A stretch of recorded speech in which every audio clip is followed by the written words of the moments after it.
que están conectados para recibir esta conferencia. Nos encontramos ya prácticamente en la recta final de nuestro diplomado, en el sexto módulo, que es titulado Ética Periodística, Cultura de la Legalidad y Libertad de Expresión. Y ligado a estos temas, porque son varios temas que son realmente muy complejos, ¿verdad? Muy ricos, pero también muy complejos, que involucran la parte deber ser y la parte teórica con la realidad de la práctica profesional y la realidad de los medios en el mundo actual, en el contexto del avance de las tecnologías. En este enfoque de una temática verdaderamente necesaria de analizar y compleja de llevar el ejercicio periodístico, pues nos acompaña nuevamente el periodista Roberto Herscher, a quien le agradecemos, como siempre, su voluntad y su interés de acompañarnos en los trabajos de este diplomado. Ya conocemos a Roberto, pero quiero volver a hacer una revisión muy general de su perfil profesional para que ubiquemos quién nos acompaña nuevamente en esta conferencia. Roberto es un periodista y escritor especializado en periodismo social, cultural, político y de medio ambiente. Estudió sociología en la Universidad de Buenos Aires y tiene un máster en periodismo por la Universidad de Columbia en Estados Unidos. Él es profesor y director del diplomado en escritura de no ficción que ofrece en la Universidad Alberto Hurtado de Chile y es académico también de esa universidad. Roberto es director adjunto en el máster de periodismo de la Universidad de Barcelona y que también conjuntamente ofrece Columbia University. Es profesor en la especialización de periodismo narrativo que organiza la Fundación Tomás Eloy Martínez, el diario Perfil en Buenos Aires, y director de la colección Periodismo Activo, editorial de la Universidad de Barcelona y jefe de publicaciones de la Escuela de Periodismo de la Universidad Alberto Hurtado, que ya hemos citado, se encuentra en Chile. Él tiene libros publicados y queremos destacar entre ellos el de Periodismo Narrativo, El Arte de Escuchar, Los Viajes de Penélope, que es un título precioso, y sería el de los viajes, ¿verdad? Y Crónicas Bananeras, que es una obra en proceso de ficción. Roberto, pues nuevamente, muchas gracias por acompañarnos y el foro es tuyo. Muchísimas gracias, Lucrecia. Y también, creo que no habíamos hablado anteriormente de los viajes del Penélope. Tiene el nombre de un personaje mitológico, pero no se refiere a Penélope, la esposa de Ulises, que precisamente es la que no viaja, porque se queda esperándolo en Ítaca, mientras él vuelve y tarda muchísimo en volver de la guerra de Troya. Los viajes del Penélope el Penélope es un barco, y es el barco en donde yo viví lo más, unos de los días, las semanas, el mes más peligroso y tal vez más intenso de mi vida en la Guerra de las Malvinas. Yo soy un veterano, un excombatiente de la Guerra de las Malvinas. Yo estaba haciendo el servicio militar en 1982, y ese libro es, por un lado, unas memorias. En parte cuento mi historia, pero es una investigación periodística centrada en quiénes estuvimos en ese barco. Yo fui a buscar y a entrevistar a mis 6 compañeros, todos militares de carrera, desde cabos hasta el capitán, que era un teniente, y después viajé a las Malvinas y entrevisté al capitán isleño del barco y a la gente, y a mucha de la gente con la que yo había estado 25 años antes. Y fui a Alemania para buscar el origen del barco y el destino final. El Penélope está en este momento siendo arreglado en el puerto de Hamburgo, y entonces es una crónica periodística de memoria histórica, de búsqueda de los otros para poder contar mi propia historia. Eso es mi primer libro, lo publicó Tusquets hace ahora 11 años, y me alegró mucho que te llamara la atención y te gustara el nombre, el título. Hoy lo que quería hablar, le puse jugando un poco con estos títulos tan comunes en la prensa, de 10 formas de cocinar un huevo, 7 maneras de conservar la pasión en una pareja, 14 sitios que tienes que visitar antes de morir. Hay un tema con los con los números cada vez más, por la necesidad de que hagamos clic, de que entremos a empezar a leer algo que muchas veces después nos decepciona. Ya los títulos no son lo que eran. El comienzo de la pirámide invertida, la noticia, lo que nos quieren dar, sino una especie de anuncio que cada vez se parece más al trabajo de la publicidad y de las relaciones públicas y menos al periodismo. Pero yo juego con esto, y entonces hoy quiero hablarles de 7 peligros y 7 posibles antídotos. Y ojalá que la parte de los antídotos, que la parte optimista, les deje un buen sabor, porque las primeras cosas que quiero compartir con ustedes tienen que ver con el estado, con lo que pienso, lo que sé, lo que leo, lo que he investigado y escrito del estado actual de nuestra profesión, principalmente en América Latina. Esto es algo que yo seguí trabajando a partir de la charla que di presencialmente en el TEC en la sede de Ciudad de México, del TEC de Monterrey, en junio del año pasado, para los antecesores de ustedes, los que fueron alumnos de la versión anterior del diplomado, que para mí fue un gran honor y un placer ir ahí y darles esta charla y un taller el año pasado. Entonces, 7 porque es un número mágico. ¿Y cuáles son las cosas que nos están pasando? Empezando probablemente por la peor, por la más terrible, por la más grave. Y ahora voy aquí. Lo primero, yo creo que no, esto porque lo organiza una gran empresa, FEMSA, y una gran universidad de México. México está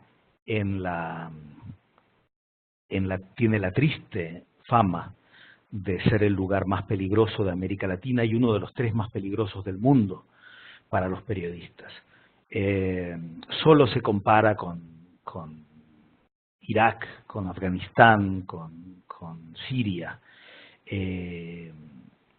A mí me impresionó muchísimo, yo cuando empecé a preparar esto el año pasado, los periodistas mexicanos que me estén escuchando seguramente conocerán mejor y probablemente habrán conocido a Miroslava Breach, que es la foto de aquí. A Miroslava la mataron por lo que estaba investigando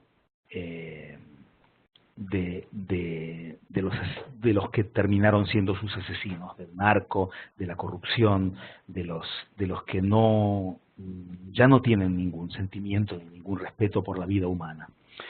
Cuando mataron a la gran periodista Miroslava Breach, su colega Javier Valdés difundió entre sus redes este tuit: a Miroslava la mataron por lengua larga, que nos maten a todos, si esa es la condena de muerte por reportear este infierno, no al silencio. Como ustedes saben, eso fue tristemente profético. Lo siguiente que pasó fue que lo mataron a él.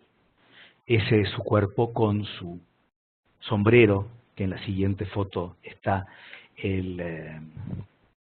Yo conocí solamente un sombrero como símbolo de un mártir latinoamericano anteriormente, que es el famoso sombrero de Sandino, de Augusto César Sandino, el líder por la independencia de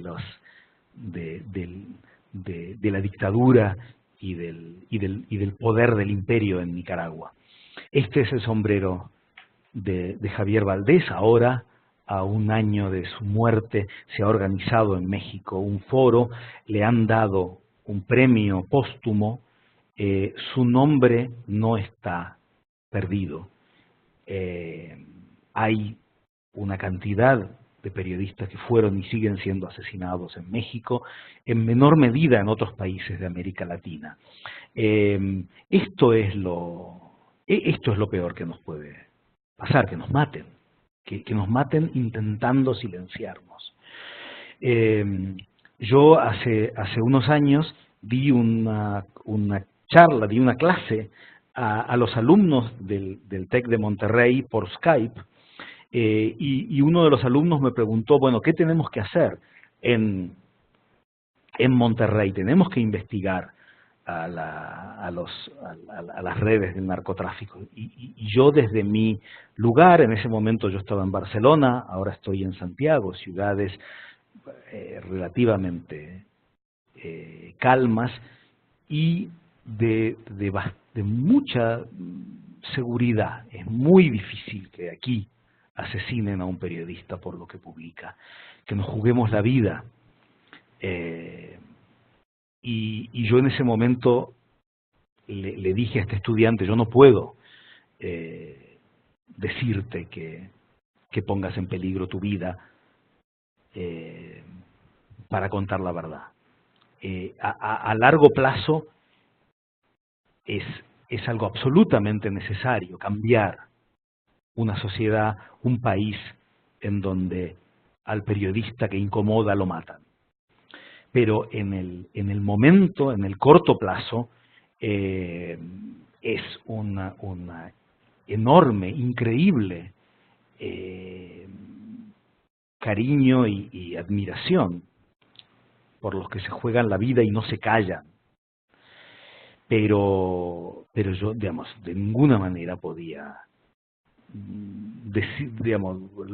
decirle a este alumno que se jugara la vida. Para eso, digamos, si creía que alguien tenía que hacerlo y que era imperioso, entonces tendría que viajar yo para arriesgar la única vida que yo puedo decidir arriesgar, que es la mía propia.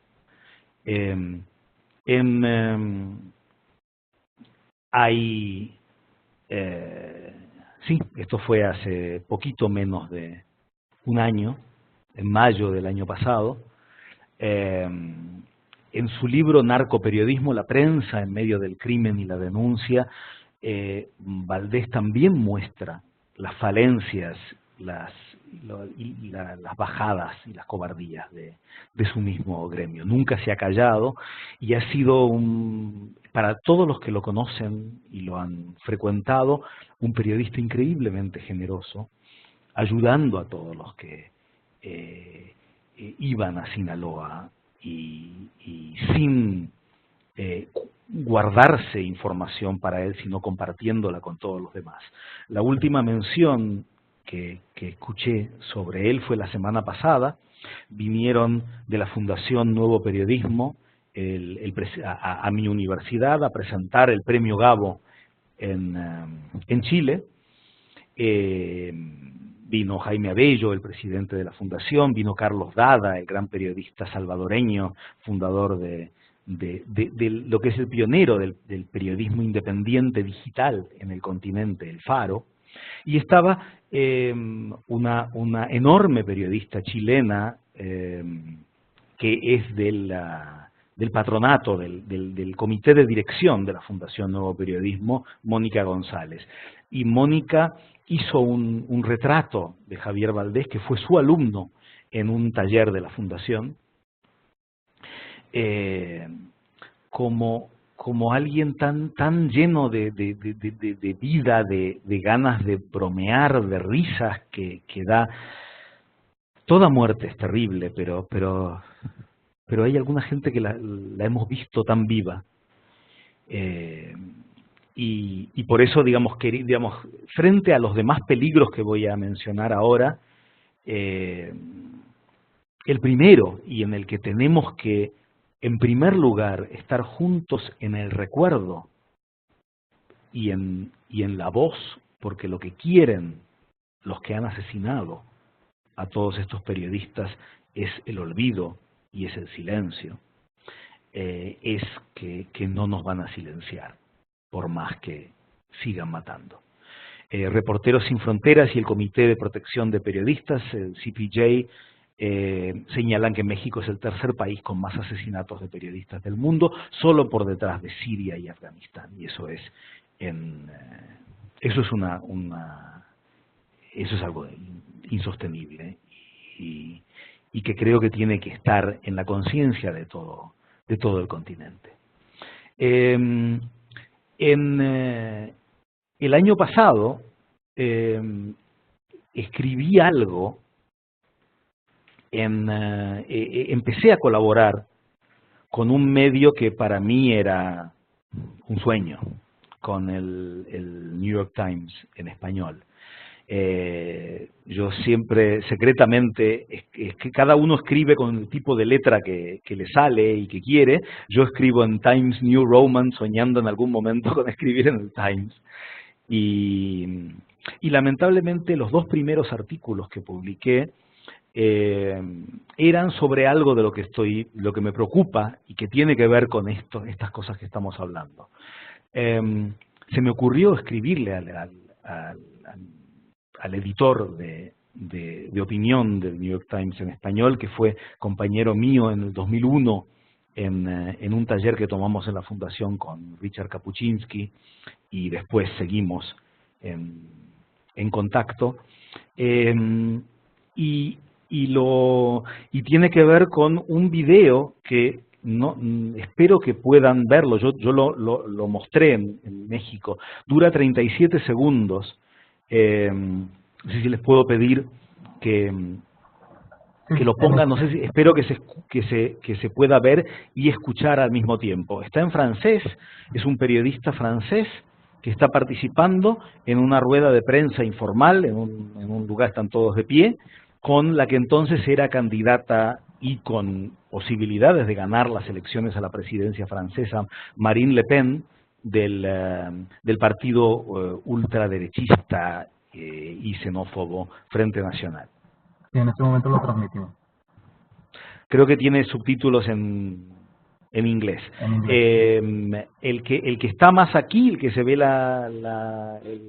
de atrás, es el periodista que está a punto de hacer una pregunta incómoda sobre el caso en que Marine Le Pen usó fondos públicos como diputada para pagar a su servicio privado de guardaespaldas, unos tipos enormes, fornidos y violentos, que inmediatamente reaccionan de esta manera ante la pregunta del periodista. Y fíjense también cómo reaccionan los colegas.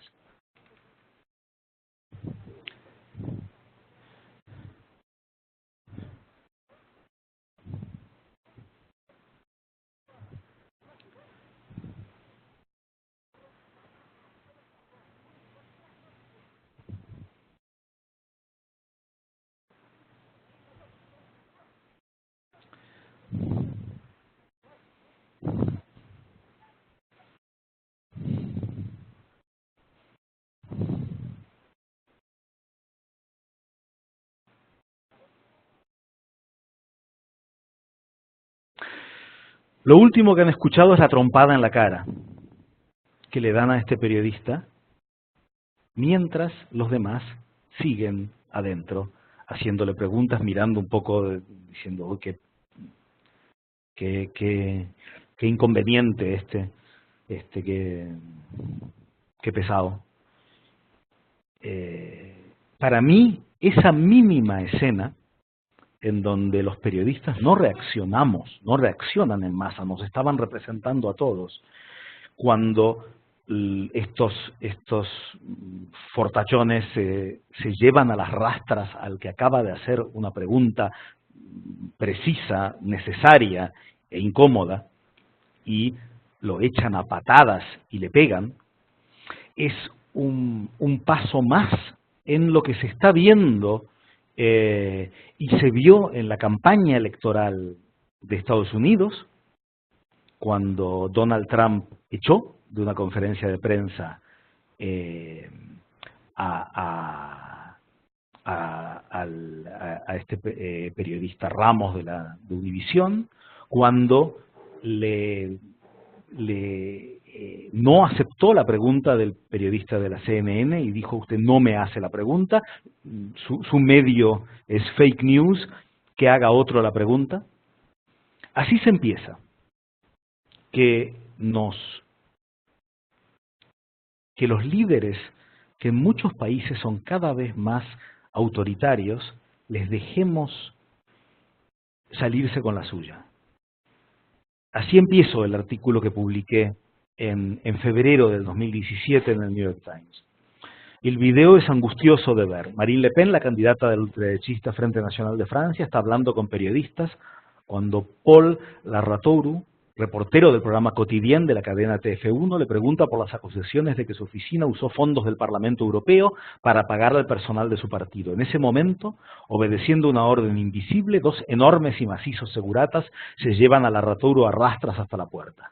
Le Pen sigue contestando como si todo fuera normal. El periodista apela, cada vez más nervioso, a la libertad de prensa, a su derecho como reportero acreditado. Lo empujan, sigue protestando, lo cachetean, le pegan. Solo otros dos periodistas reaccionan para defenderlo. Los demás toman los gritos del colega apaleado como una molesta interrupción. Esto es el comienzo de lo que termina con nosotros plegándonos a los bullies y transformándonos en periodistas completamente intrascendentes o serviles. Acá yo un poco tratando de buscar imágenes que muestren eso, tenía esta de cómo nos vemos desde el lado de los políticos, como desesperados por conseguir las cuñas, las frases,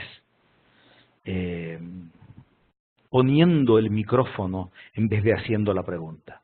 Y en segundo lugar, es la noticia absolutamente ridícula e intrascendente de aquellos diarios y aquellos programas de televisión que existen en todos nuestros países, en donde en vez de qué es lo que está haciendo el gobierno, las grandes empresas o los líderes sociales, culturales o religiosos con nuestro país, la noticia es que un tipo ha decidido tatuarse lo mismo que su chancho.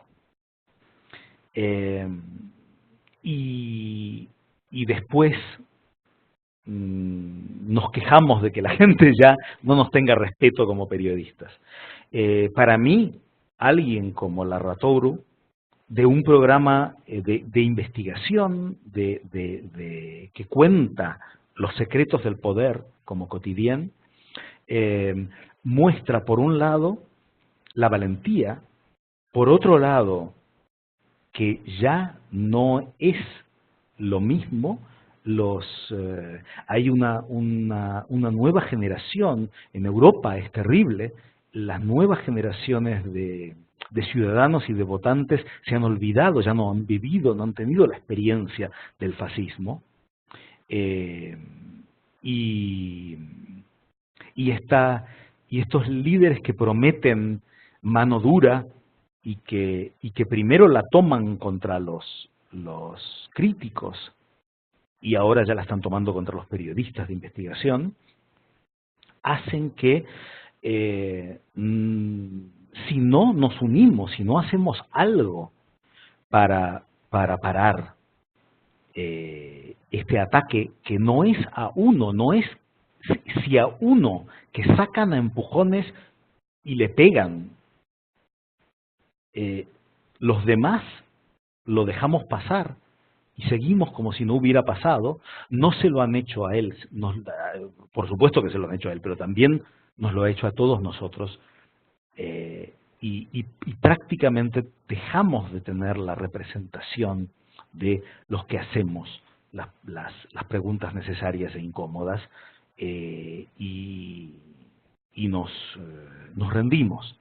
En el momento en que Donald Trump echa a Jorge Ramos lo sacan los de seguridad y los demás periodistas siguen allí.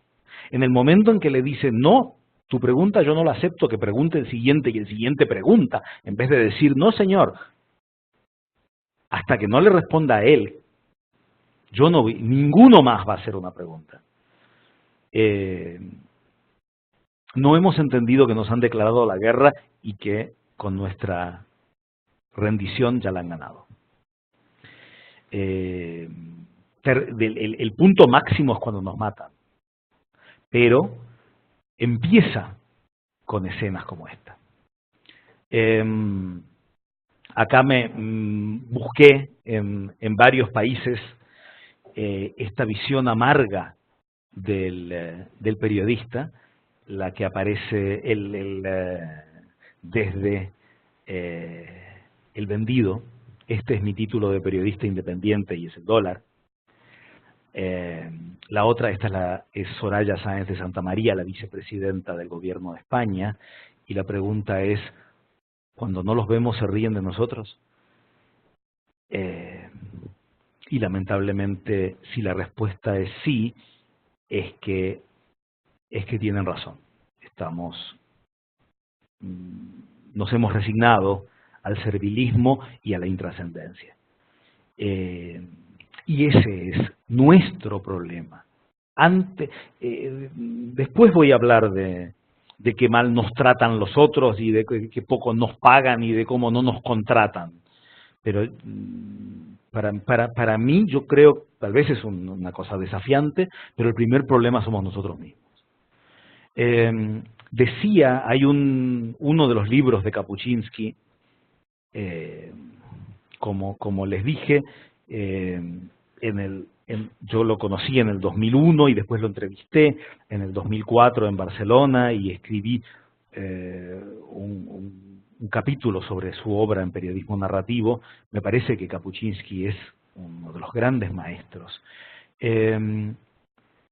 Y quería leerles un pedacito de la crónica más compleja de su libro sobre América Latina, que se llama Cristo con un fusil al hombro, años 60, 70. Él fue, bueno, casi toda su carrera corresponsal en África y un poco en Asia, pero estuvo 7 años en México y en Santiago de Chile, cubriendo toda América Latina, y escribió sobre Guatemala, y tratando de entender al grupo guerrillero que secuestró al embajador alemán Carl von Spreti y lo asesinó. ¿Por qué mataron a Carl von Spreti? El por qué, la última pregunta de las 5 o 6 Ws, es el eje de las crónicas todavía vigentes de Kapuscinski.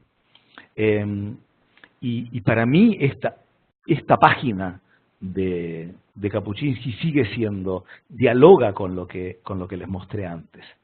Los que se dedican a escribir libros de historia prestan demasiada atención a los momentos llamados sonados y no estudian lo suficiente los periodos de silencio.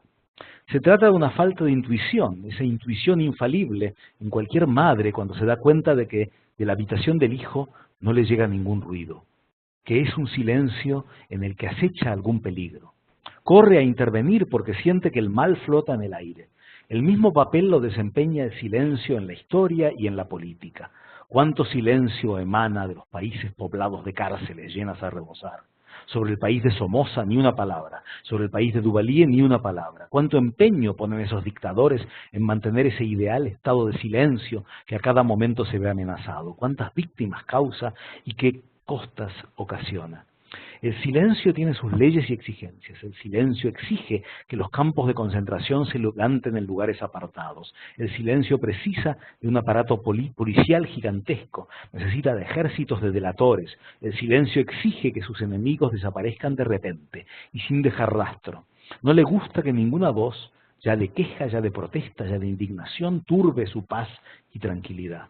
Hoy se habla mucho de combatir el ruido, aunque es mucho más importante combatir el silencio. En la lucha contra el ruido está en juego la tranquilidad de nuestros nervios. En la lucha contra el silencio, la vida humana.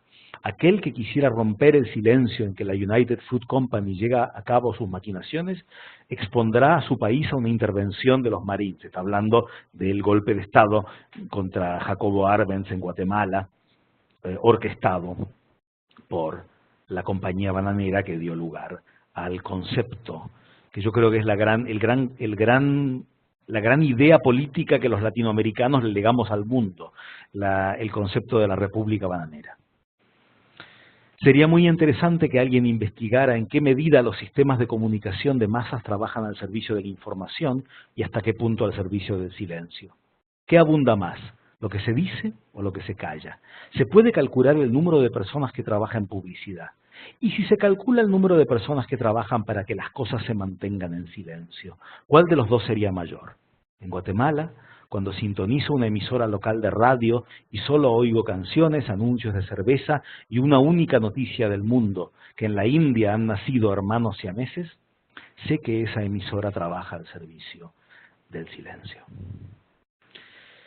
Esto lo escribió en los años 60 y sigue, me parece, muy vigente, y todos conocemos esas grandes corporaciones de medios que dan como noticias estas estupideces mientras mantienen en silencio lo que realmente afecta a la población.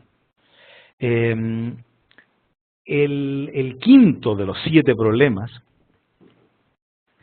está en parte relacionado con esto, que no podamos vivir de nuestra pasión y de lo que hacemos en beneficio de la sociedad y para vivir en países democráticos. Yo sí creo que no existe una sociedad genuinamente libre y democrática sin una prensa que haga su trabajo. Y que parte de las condiciones para hacer su trabajo es que los periodistas tengamos las mínimas condiciones materiales, que yo creo que en los últimos años se están deteriorando muchísimo. Finalmente el periodismo quedará en manos, por un lado, de ricos que no tienen que vivir de esto,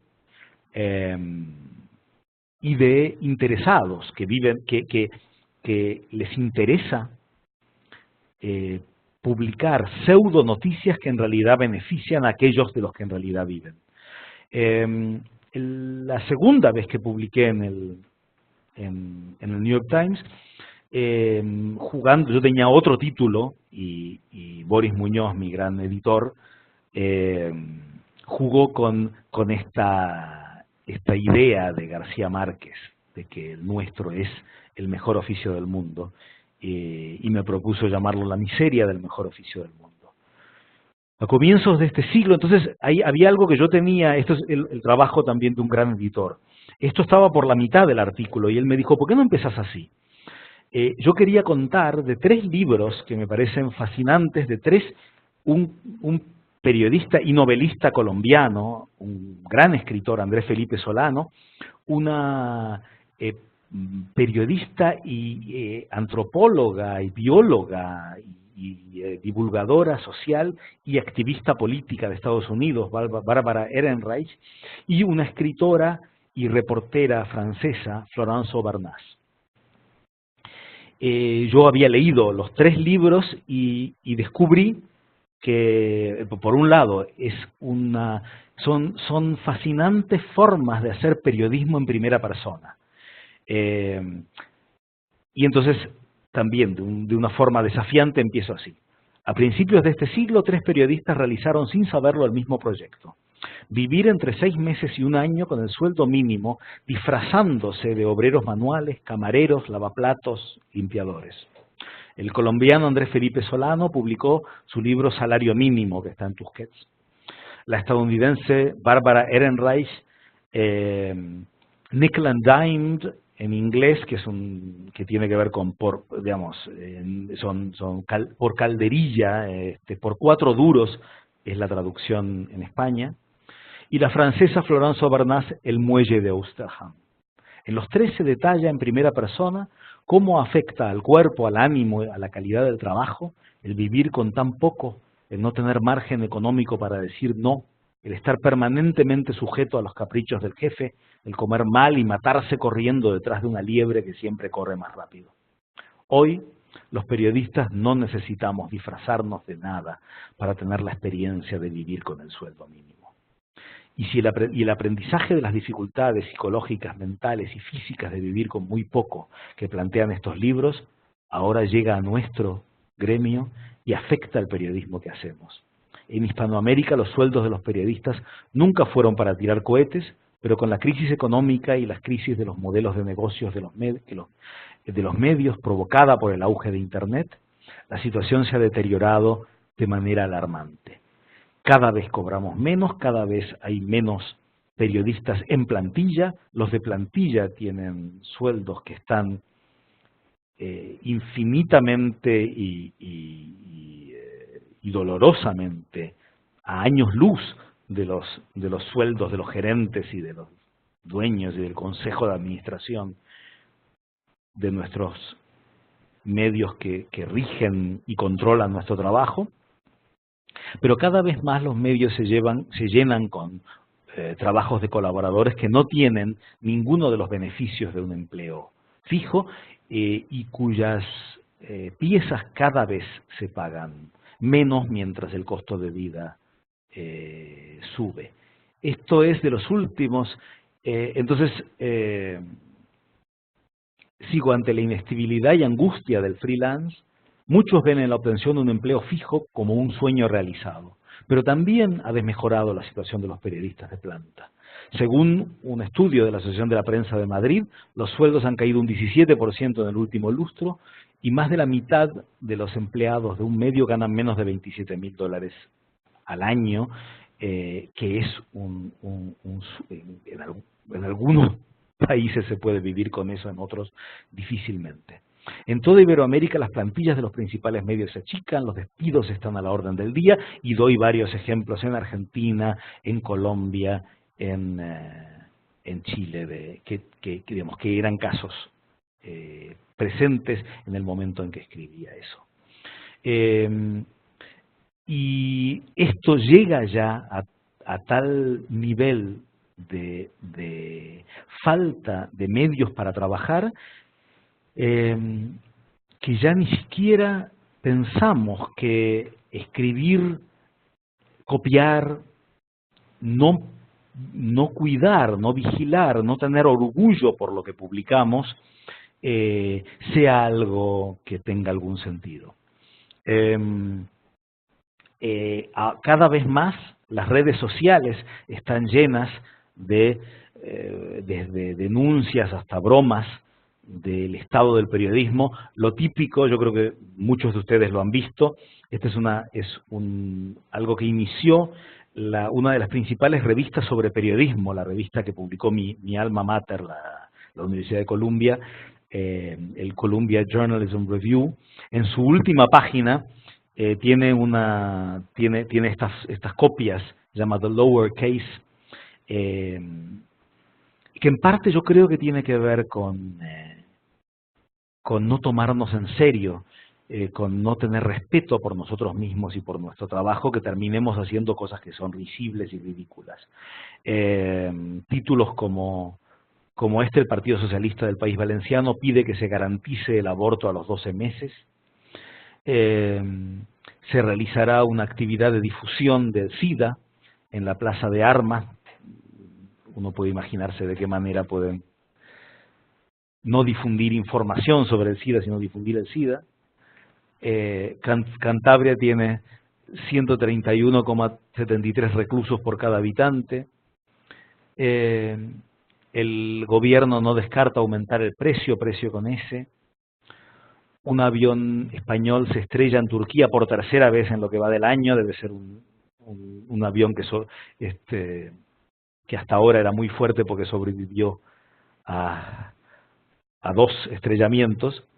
Y al final, esto es la copia del cabezal del diario El Mundo, y se llama el Mulo, y cómo hay en muchos países medios que se burlan del bajísimo nivel de los periodistas.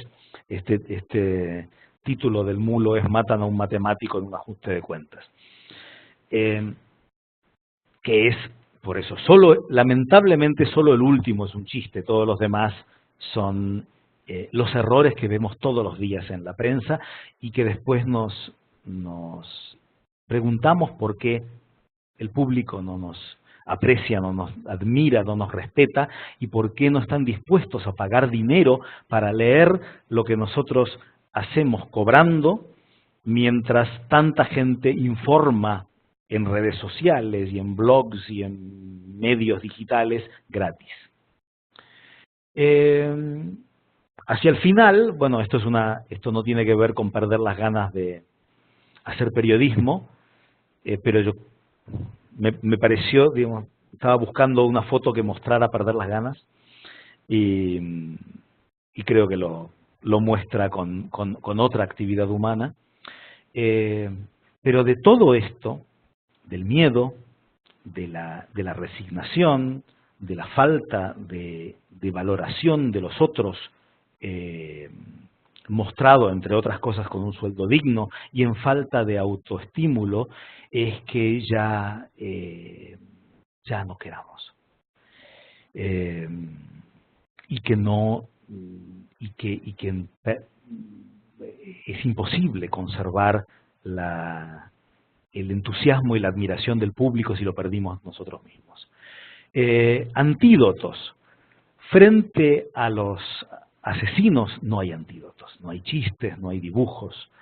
Lo que les decía, a mediano plazo tenemos que protegernos, tenemos que construir una sociedad en donde los periodistas, como todos los demás ciudadanos, tengamos garantizado el derecho a la vida, pero especialmente porque al matarnos a nosotros quieren matar la verdad, quieren matar la información que perjudica a los criminales y a los corruptos. Por eso creo que, sabiendo que ya no somos competencia unos de otros, sino que estamos unidos en esto, cuando echan de una rueda de prensa a uno de nosotros, es un suicidio decir, bueno, qué suerte que echaron a ese, ahora entonces voy a poder preguntar yo. No entendimos nada. Esto es lo que escribí en ese momento en el New York Times. Estos ataques no son solo contra los periodistas, son una amenaza contra todos los que no están dispuestos a obedecer sin chistar. Este es el mundo que viene si no nos unimos y lo paramos. Vienen tiempos duros. Si los reporteros no son capaces de unirse para defender a un compañero de grandotes como los de Marine Le Pen, nos van a agarrar de uno en uno. Los guapos del barrio se saldrán con la suya y podrán seguir mintiendo y exigiendo respeto y obediencia. Solo los podrá parar la unidad y la valentía colectiva de los periodistas y de la población. Los periodistas deberíamos prepararnos para esos ataques que me temo apenas comienzan. Si un político o funcionario se niega a contestar la pregunta de un colega o si quiere escucharlo, hay que dejar de preguntar hasta que le haga caso. Si se expulsa a uno de los nuestros, exigir que vuelva y amenazar con salir en masa. Si se le zarandea o se le pega, como pasó con la Roturu, protegerlo y arroparlo y enfrentar juntos el mal. Ojalá el gremio se ponga de acuerdo para defendernos y defender el derecho del público a saber la verdad. Pero me temo que hasta hoy muchos periodistas siguen sin entender la gravedad de lo que está pasando y actúan como corderos frente al lobo. No sé si es iluso, pero una de las formas es ser claros, denunciar lo que pasa y la unidad frente a los ataques. El tercer antídoto es que la verdad e independencia de nuestros medios sean faros de luz y agentes de cambio. Desde el clásico del periodismo de denuncia, el artículo del gran novelista Émile Zola, Yo acuso, en el diario de izquierda La Aurora, su carta al presidente de la República cuando en Francia los militares golpistas echaron la culpa de su golpe a un oficial judío, fomentando el antisemitismo de la población, y mandaron al capitán Dreyfus, que era inocente, al penal militar de la Isla del Diablo. Zola investigó, descubrió y contó la verdad, y su artículo, que se llama Yo acuso, es el clásico del periodismo que no se calla y que enfrenta hasta los más altos poderes. La última vez, cuando hablaba de periodistas que han sido despedidos y que tienen que replantear su carrera, mencioné a varios despedidos del diario El País. El País fue un soplo de aire puro y de independencia y de libertad, sobre todo en su comienzo. Fue el diario que nació con la democracia en España, y todavía hoy el País, que es un matutino, esta etapa del País es de 1981, antes de Internet, y tenía que pasar algo muy, muy gordo para que los matutinos hicieran una edición especial de tarde. Esto fue uno de los grandes momentos críticos de peligro de la democracia española, el golpe de Estado del 23 de febrero de 1981, el 23F. Y El País, en su título, pone como sujeto a ellos mismos. Y dice El País con la Constitución, y por lo tanto en contra de los golpistas, y se posicionó directamente en contra de los nostálgicos de la dictadura de Franco, que había muerto 6 años antes y que todavía, sobre todo en el ejército, tenía muchos nostálgicos y defensores con poder sobre tropa y con armas. Toda esta historia, para mí, está brillantemente contada en un libro de Javier Cercas que se llama Anatomía de un instante. Y en ese momento, medios como El País decidieron, sin saber todavía si iba a triunfar o iba a ser derrotado el golpismo, esa misma tarde salieron con una edición especial para decir: nosotros estamos en contra del golpe y con la Constitución. Hablando de golpes, un diario no especialmente caracterizado por ser de combate y de lucha contra el poder, como el Daily News, directamente pone con pelos y señales el hecho de que el presidente Trump haya echado a el director del FBI que lo estaba investigando a él como un golpe. Coup, en vez de coup d'état, golpe de Estado, coup de Trump. Directo y claro, y frente a alguien con un enorme poder, es también un ejemplo. Se podrían poner otros, y se pueden poner de muchos medios y de muchos periodistas que por publicar cosas como estas o fueron asesinados o fueron encarcelados o fueron al exilio. Pero tenemos, digamos, frente a los que dicen los que justifican su propia cobardía diciendo que es imposible, que nadie puede hacer nada, que hay que sobrevivir, siempre podemos encontrar ejemplos de los que han sabido estar a la altura y han sido valientes. Me cuesta ahora encontrar una foto de gente leyendo donde lee ahora las noticias, que es en los teléfonos celulares o móviles. Esto parece una escena del pasado, pero yo creo que este es el que es o debería ser el sueño de todos los que escribimos o de todos los que hacemos información de alguna manera, que nos lean como estos tres están leyendo. Hay toda una serie de memes y chistes, ¿no? De que dicen quédate con el que te mira como y ahí está la foto.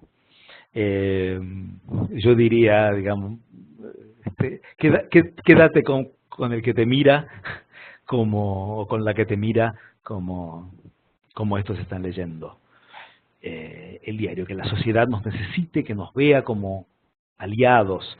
Mi maestro en la Universidad de Columbia, que murió bastante joven, hace un par de años, David Claytell, decía que una de las características del periodismo del siglo XXI respecto del periodismo del siglo XX es que a partir de las posibilidades que da el mundo digital tenemos más capacidad para formar una alianza, una cofradía con nuestros lectores, con nuestro público, que nos sientan aliados necesarios, que sientan que no escribimos sobre el poder para el poder, sino para el público, que no estamos casados con nuestras fuentes, sino con nuestros lectores. Y en ese sentido es cuando incluso los ataques que recibimos son vistos por nuestro público como un ataque a todos. Cuando cierran un medio, siempre es una tragedia, pero nos van a acompañar y van a hacer manifestaciones y piquetes si el medio que han cerrado es un medio que consideraban una voz que nos alumbra y que nos da información necesaria. Los tres últimos, el quinto antídoto es unirnos. La primera foto es de Bogotá, la segunda de Barcelona, la tercera de Asunción del Paraguay, la cuarta de Sevilla.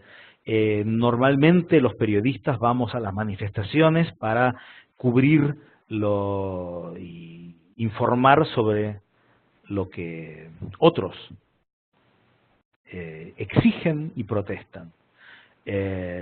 Cada vez más somos nosotros mismos los que salimos detrás de nuestras pancartas y, aunque no lo queramos, nos convertimos en noticia porque el ataque es contra nosotros. Porque, como dicen estos carteles, luchando por la unidad y la dignidad de los periodistas, hacemos un periodismo digno de la sociedad. Sin periodistas no hay periodismo, sin periodismo no hay democracia. Por un periodismo que defienda la verdad, aumento salarial. Ya. Todas estas son pancartas que todos nosotros hemos visto y tienen que ver con esta mezcla de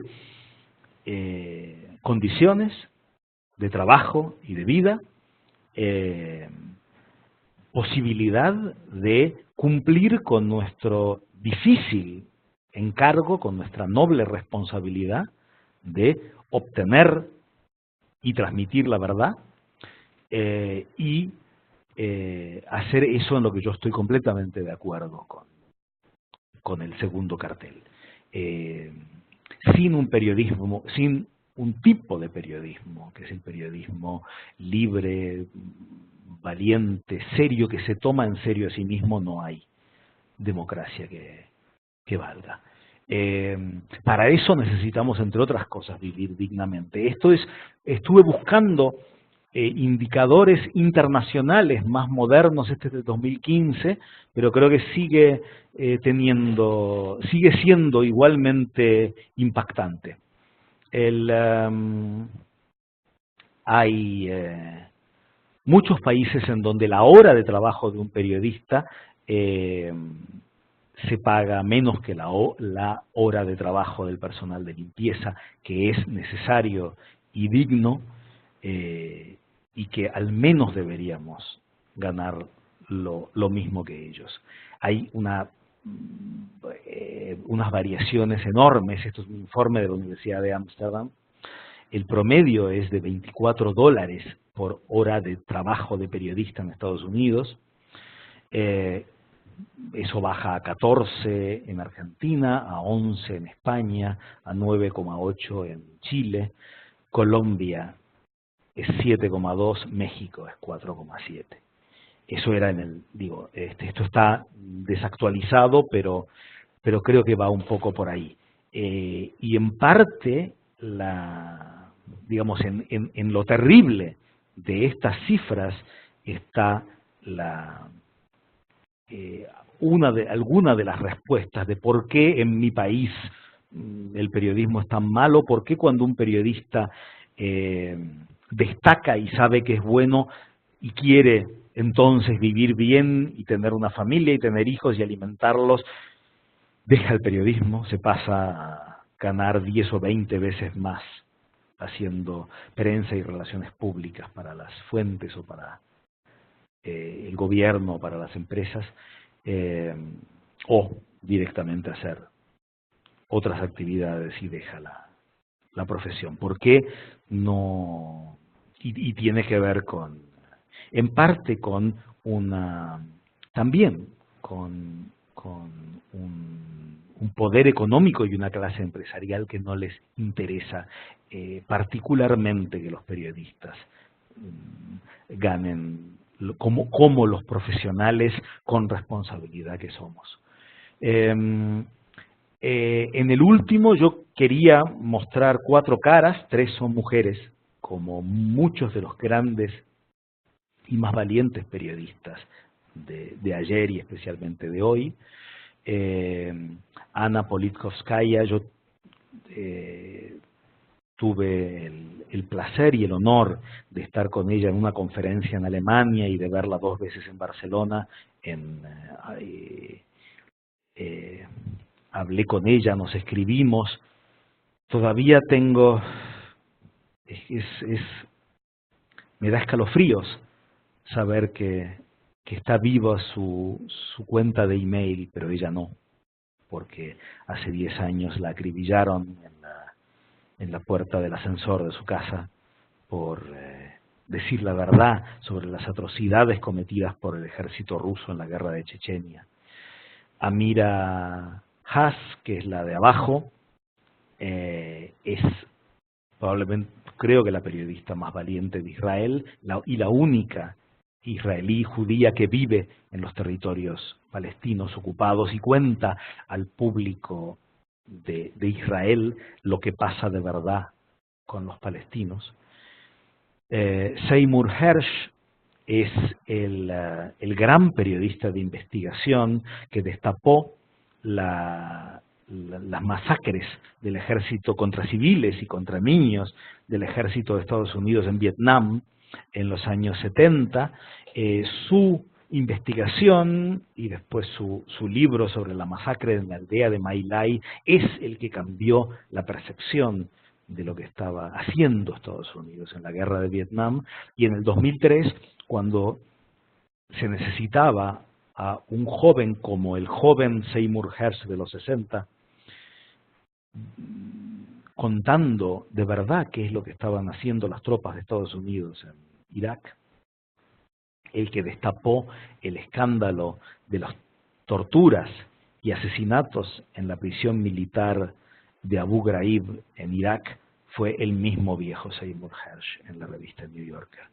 y es, yo creo que un modelo de periodismo de investigación odiado por presidente tras presidente de Estados Unidos, y él está muy contento que, a diferencia de otros periodistas mediáticos, nunca lo hayan invitado a cenar en la Casa Blanca. La última no es conocida, la conozco yo. Amal Habani es la jefa de opinión y la principal columnista de un pequeño diario de Sudán, donde yo fui hace 11 años a hacer un taller. Amal, por sus columnas, fue repetidamente encarcelada. Ella quería quedarse en la cárcel y no pagar la fianza, y salía enojada, refunfuñando y a regañadientes porque su jefe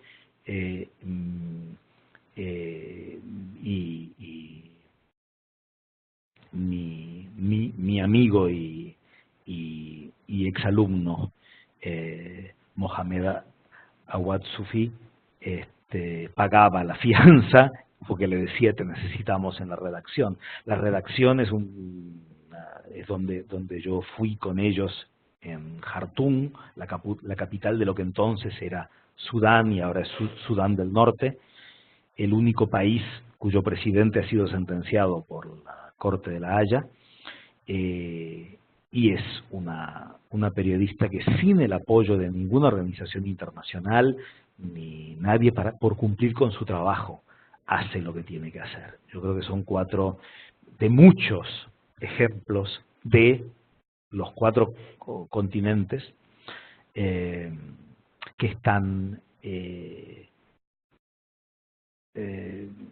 arriesgándose, jugándose la vida, en el caso de Ana Politkovskaya perdiéndola, como Javier Valdés y como tantos en México, por ser faros y modelo de lo que podemos ser y debemos ser como periodistas. En ese taller maravilloso que tuve con Kapuscinski, entre otros conocí a una colega de Venezuela, Laura Weifer. Era muy jovencita en el 2001. En el 2014 ganó el premio Cabot, que da la Universidad de Columbia, y fundó y dirigió, mientras estaba en Venezuela, como tantos periodistas, tuvo que irse, se llamaba Efecto Cocuyo, y quería terminar con ella. Ella no sabe que la puse aquí, pero me parece que, digamos, ella, que es bastante más joven que yo, es para mí un modelo de una mirada empática, por un lado, la denuncia de lo que sucede en su país, pero por otro lado tratar de entender a la gente. Yo creo que, digamos, no podía dejar de pensar en que ella también estuvo en ese taller que nos cambió la vida con Kapuscinski, para tratar de entender quiénes son y qué les pasa. Y este es uno de sus reportajes en donde intenta entender a los que están en los 2 lados de la violencia en las calles de Caracas. La Plaza Altamira es el epicentro de los enfrentamientos en Caracas. Manifestantes y Guardia Nacional Bolivariana, la policía, coliden todos los días hasta el cansancio. La edad promedio de los jóvenes de la Plaza Altamira se ubica entre los 19 y 22 años, llevan capucha y aseguran que su lucha es por Venezuela. La edad promedio de los funcionarios de la Guardia Nacional se encuentra entre los 19 y 22 años, llevan uniforme y aseguran que su lucha es por Venezuela. Ambos se enfrentan a piedras y lacrimógenas en Caracas desde el pasado 12 de febrero, pero en sus mochilas llevan historias paralelas más allá de las trincheras. Para mí, como un ejemplo que me abrió los ojos a entender de forma más profunda uno de los lugares en donde pasan cosas graves en nuestro continente, que es Venezuela hoy, este intento de acercarse y entender a los jóvenes de los 2 lados me muestra un camino de qué podemos hacerlos los periodistas. Por eso, con alguien a quien yo admiro como Laura, quería terminar esta serie de problemas y posibles antídotos de nuestra profesión en el día de hoy. Y aquí paro y espero que tengamos algún tiempo para preguntas, y si no, como en otras veces, estoy dispuesto a recibir las preguntas y en estos días contestarlas por escrito. Muchas gracias, Ricardo. Qué interesante tu charla.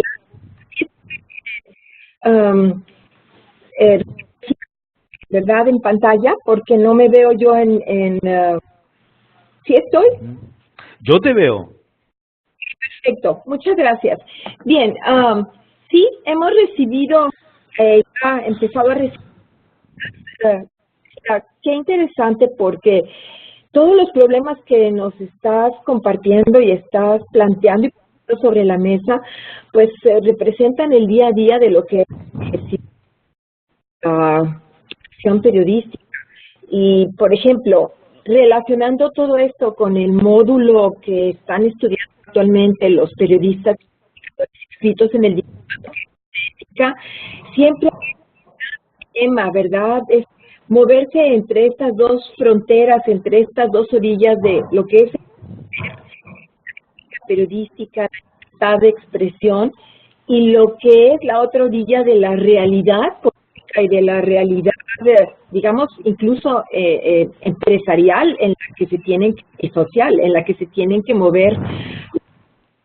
Entonces, todo lo que has ofrecido actuales, pues representan un reto para la deliberación y para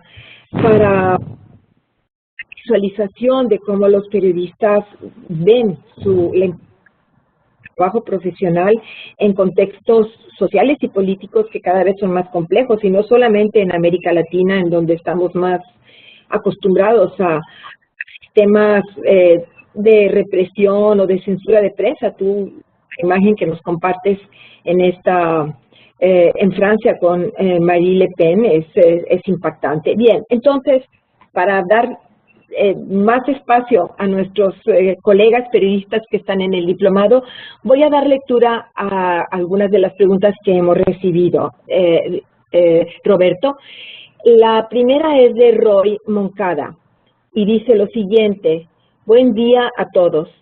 Pese a la situación que vive Nicaragua, donde desde el miércoles pasado hay una dura e inclemente represión por parte de la Policía Nacional, logro conectarme y seguir la conferencia. Roy es un periodista nicaragüense. Cae como anillo al dedo porque hace unos días, en esa represión a quienes protestan, murió un periodista nicaragüense, y lo peor, que todo apunta a que fue a manos de policías. Menciono esto porque en la cobertura estamos expuestos por quienes en teoría deberían de protegernos. ¿Qué hacer ante esta situación? ¿En qué estamos en uno?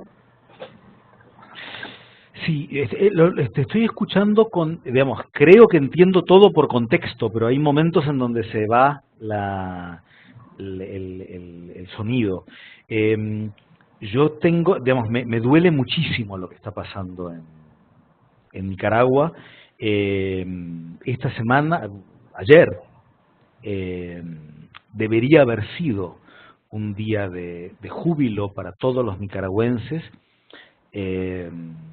Fue el día en que para mí, un gran escritor, y también un líder digno y honesto que ha intentado durante muchos años incidir en la política de su país, Sergio Ramírez, fue el primer nicaragüense en recibir el máximo premio de literatura de la lengua española, el premio Cervantes.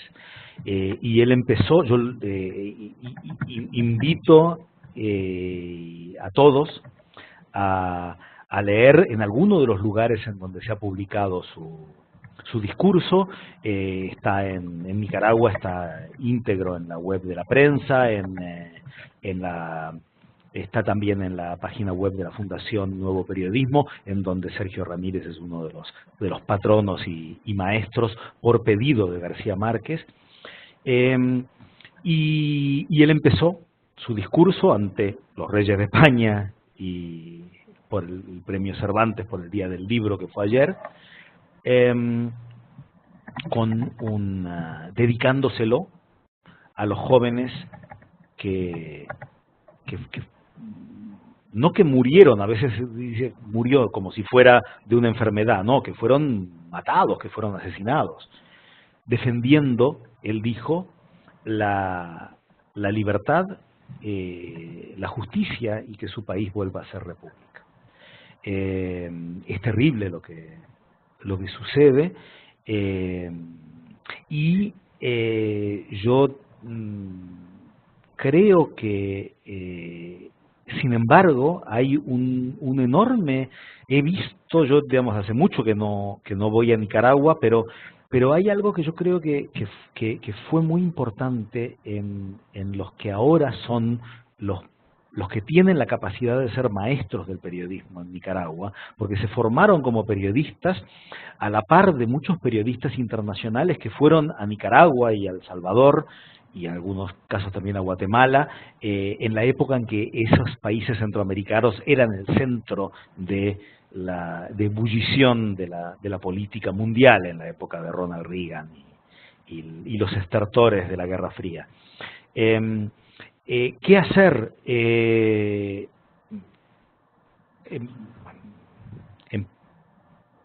primer lugar, cuidarse lo más posible. Yo creo que digamos, obviamente, nada, si hay policías o soldados que quieren matarte, es probable que lo hagan, pero cada vez más, y yo creo que sobre todo los mexicanos tienen mucho que enseñar en eso, hay formas mínimas de protegerse, de estar conectados, de defenderse unos a otros, de saber hasta dónde, de medir de saber en qué peligros uno se mete para contar la verdad. Uno puede después decir, sí, yo quiero correr este riesgo, pero yo creo que lo primero para saber si salimos, si vamos, si cuál es el peligro al que nos enfrentamos.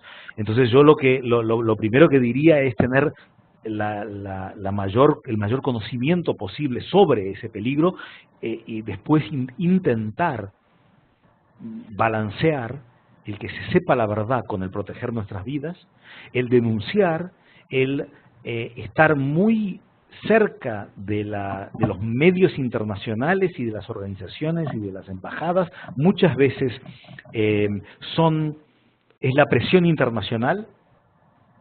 Yo mencioné antes organizaciones muy valiosas como Reporteros Sin Fronteras y Comité para la Protección de los Periodistas, que nos pueden ayudar en esto. El asesinato de un reportero cuyo nombre no sale de las fronteras es más posible que quede impune que alguien en el que los embajadores de 20 países le manden una carta al presidente diciendo ¿por qué murió este periodista? Ahí ya puede ser que se lo piensen mejor. Nada garantiza nuestra vida, pero yo creo que la unión, el conocimiento, el saber a qué nos exponemos, el intentar estar seguros y conectados, y la participación y el estar con la participación internacional de grandes medios internacionales, de organizaciones de protección de periodistas y de gobiernos y embajadas y de asociaciones multilaterales como Naciones Unidas. Son algunas de las cosas que podemos hacer en situaciones tan terribles como la de Nicaragua hoy.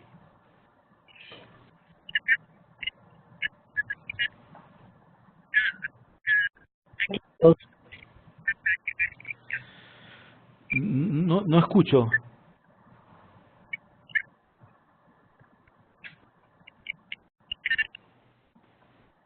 Está funcionando.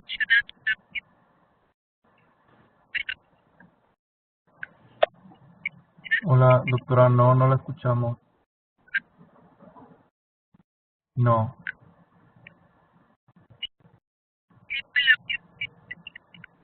Está fallando su audio.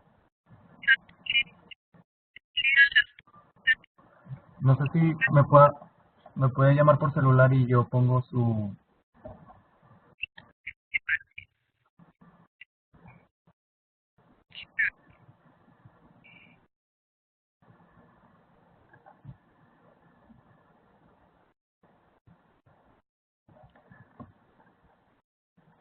También podemos intentar no sé si tenga audífonos a la mano y conectarlos a su tableta.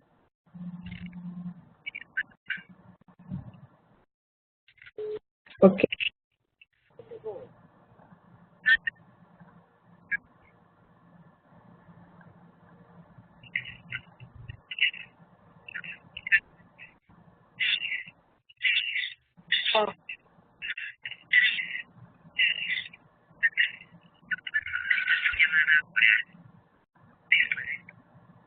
Su mensaje.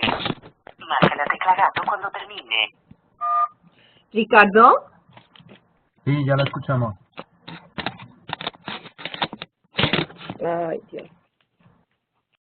Bueno, Ricardo, Sí, ¿ya? ahí ya la escuchamos. Sí, adelante. Ok, perdón, Roberto, hubo una interrupción con el audio, sí me escuchan ya ahora, ¿verdad? ¿Sí? Sí, muy Ok. bien. Bien, Roberto, te decía que Natalia García nos envió una pregunta que de alguna manera tú ya respondiste con esta reciente intervención. Ella, te la voy a leer para que salga al aire. Dice, ¿qué podríamos hacer para evitar este tipo de maltrato, violencia y muerte de periodistas, como lo que se ha vivido en Venezuela y recientemente en Nicaragua? Te decía que de alguna manera tú ya nos has dado Sí. respuesta, ¿verdad?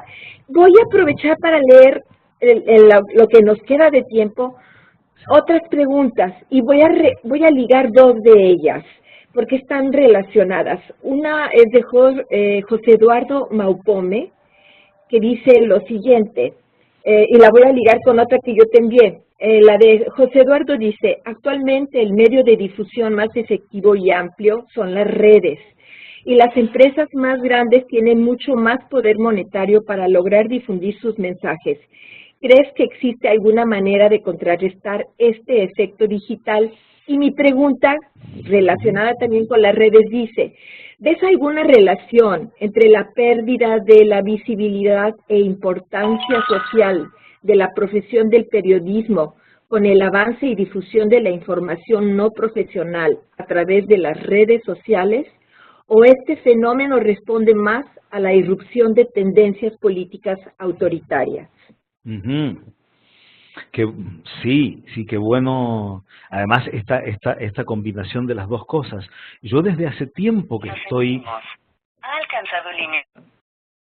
¿Hola? ¿Sí? Mi trabajo principal, y de hecho vengo de una clase de primer año esta mañana con chicos de 18 años y me voy ahora dentro de hora y media a dar una clase con los de tercero, que ya son veteranos de 20 y 21 años. Ellos han nacido ya son la primera generación de periodistas que nacieron digitales, y con algo a lo que nosotros nos tuvimos que acostumbrar. Los que contábamos las noticias en la era predigital éramos solo los periodistas. Ahora, es cierto que existe y que pululan y proliferan en Internet muchísimos pseudo periodistas, contadores y opinadores espontáneos, y muchos no tan espontáneos, que se disfrazan de el periodista que te quiere contar o explicar algo, pero que en realidad te está vendiendo su interés o su causa. Y sí es cierto que hemos perdido, obviamente perdimos el monopolio de la información, pero en gran parte yo creo que si perdimos el respeto, es porque no nos hemos sabido diferenciar y destacar como periodistas profesionales y convertirnos en aquellos a quienes la gente busca para que le confirme que algo es cierto y para que le explique algo que no entiende. Yo no sé si, yo creo que ahora, yo no estaría seguro si ahora sucede esto. Hubo un día, digamos, que para muchos es el día que nació el siglo XXI, que es el 11 de septiembre del 2001, en donde, para sorpresa de muchos de los que estaban creando los nuevos medios, que en ese momento eran los novísimos medios digitales y que despreciaban a los viejos y anquilosados medios, descubrieron que en el momento en que la gente veía unas imágenes de unos aviones chocando contra las Torres Gemelas y decía, pero ¿esto qué pasó? ¿Quién me dice qué es esto? ¿Quiénes lo hicieron? ¿Cuál es la causa? ¿Cuál es el efecto? ¿Y cómo entiendo esto? Lo que hicieron fue irse a colapsar, porque de hecho eso es lo que pasó, las redes de los medios tradicionales en los que esta gente, este público que también era nuevo a la comunicación digital, en los que ellos habían confiado siempre. Entonces dijeron, bueno, aquí cada uno dice lo suyo, yo voy a la BBC, o al New York Times, otros a la web de la radio que escucho todas las mañanas, a la revista que cada mes me explica el mundo, pero ahora yo quiero que hoy escuchar de ellos que me digan qué pasó. Teníamos algo que era el prestigio de la voz autorizada, de el que no hablaba en vano, sino que era confiable, y el que investigaba profundamente y sacaba a la luz cosas que otros no tenían. Yo tengo la impresión de que muchos de estos medios tradicionales han corrido a dedicar todos sus esfuerzos y su dinero a cómo contar más modernamente que a qué contar. Yo creo que no todo está perdido y hay una mezcla de medios tradicionales y las webs de los viejos medios de hace 1 o 2 siglos y medios nuevos que en poco tiempo se han ganado su prestigio. Y yo creo que en esas voces, esos nombres, esos medios son los que todavía hacen la diferencia. En medio de una maraña de muchísimos periodistas que han perdido el norte y el rumbo y que no deberían patalear porque la gente no los diferencia de cualquiera que opina sin fundamento en redes, porque de hecho están haciendo exactamente lo mismo que ellos. Yo sigo pensando que más allá de en qué formato y con qué herramientas informamos, el respeto y el prestigio siguen siendo el punto diferencial y que tenemos que trabajar día a día para ser aquellos a quien nuestro público consulta cuando hay algo que no sabe, que no tiene claro o que no entiende. No sé si lo contesté, pero fue mi forma de intentar contestarlo. Excelente. Nos quedamos con varias preguntas que vamos a subir a la plataforma para que tú tengas oportunidad de responder directamente a los periodistas que las formularon. Lamentablemente estamos ya sobre el tiempo de la transmisión y tenemos que despedirnos. Nada más quiero decirle a Ariane Gattolini, otra periodista que nos envió una pregunta. Nos pregunta si se pueden compartir las diapositivas de tu conferencia, y pues te queremos comentar si hay algún inconveniente de que podamos difundir esta presentación tuya entre los periodistas que están interesados en consultarla.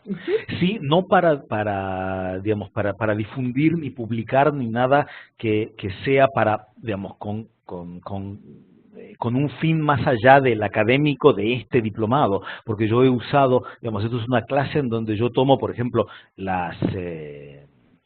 un ejemplo, para hacerlo un poco más vívido, he mostrado en algunos casos fotos con derechos y en otros casos viñetas y caricaturas que no son mías, de los que yo no tengo los derechos, pero que me parecen admirables como una forma dibujada de contar algo, pero que no, digamos, si queda como esto para el aprendizaje y el entorno de la universidad, yo creo que no hay ningún problema, pero no, digamos, solamente con esta prevención de que estoy utilizando cosas de otros. Claro que sí, te agradezco esta aclaración y que los que estamos conectados la hemos escuchado, y con esas consideraciones y de acuerdo a tus criterios, lo que tú nos digas, se le dará la difusión a quien así lo requiera. Esta y Roberto, todas las demás. ¿sí? También todas las que utilicé en las charlas anteriores también están disponibles para los estudiantes, los participantes, porque no son estudiantes sino profesionales que participan en este diplomado, para que lo puedan y para mí es un placer y un honor que quieran volver a verlo con calma. Muy bien, Roberto, pues sin más, y lamentablemente el tiempo a veces es un tirano con nosotros, nos vamos a despedir nuevamente. Te agradecemos tu interesante colaboración, tu pasión, tu entusiasmo en estos ejercicios de videoconferencias con nuestros estudiantes del diplomado. A todos aquellos estudiantes que se conectaron, muchísimas gracias, y también a Karina, a Ricardo, que siempre nos están apoyando en el equipo técnico. Y nos veremos próximamente. Les anunciamos que nos restan 2 conferencias, una más con Roberto Herscher, en el último módulo que se va a llevar a cabo en el mes de mayo, y otra que hemos abierto también como una conferencia especial el 4 de mayo con María Elena Meneses, una destacada comunicadora y periodista mexicana sobre comunicación, tecnología y sociedad. Muchas gracias a todos por haberse conectado y nos vemos hasta la próxima. Muchas gracias a ti, muchas gracias a todos ustedes.